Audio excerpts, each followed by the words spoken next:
I just want to bring to you something that's been on my heart for the last couple of days, and it's taken from Psalm 23 verse 6. Only goodness and faithful love will pursue me all the days of my life, and I will dwell in the house of the Lord as long as I live. I always really struggled to fully understand God's love for me. I always knew that I was loved by God, but I never really understood it. I didn't understand how the creator of the universe goes out of his way to not only make you, but love you and watch over you forever. And it wasn't until I read this book, Uninvited by Lisa Turkris, that I fully started to get that I was living loved and what that meant for me and God. God so very loved just the idea of you, just the thought of you, that he handmade you and loved you before anyone knew you were there. He saw what he had made in you and he declared it very good.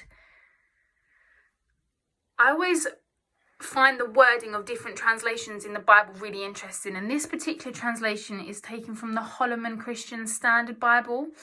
Love will pursue me. Relentless, passionate, unwavering love will never stop. When you really allow that to sink in and take hold, that truth will chase away any lies that have ever been spoken over you.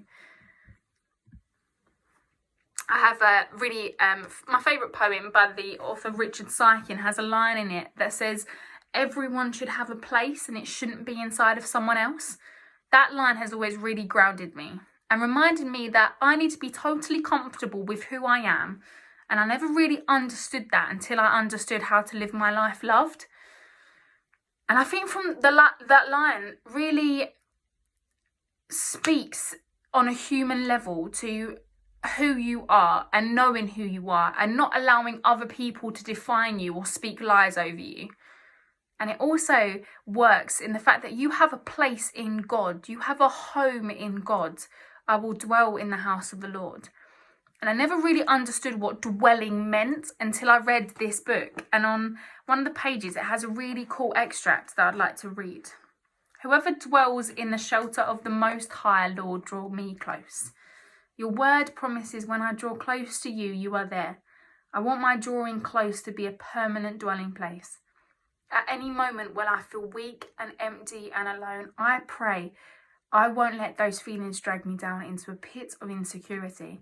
But rather, I want those feelings to be triggers for me to immediately lift those burdensome feelings to you and trade them for the assurance of your security. Dwelling in God means that you lift everything to him straight away. Dwelling in him means that you are living loved. So I want to encourage you to live your life loved. And I want to end with a prayer from this book. God, I want the truth of you to be the loudest voice in my life. Correct me, comfort me, and come closer still. Please help me to trust you with everything. God, you are good at being God.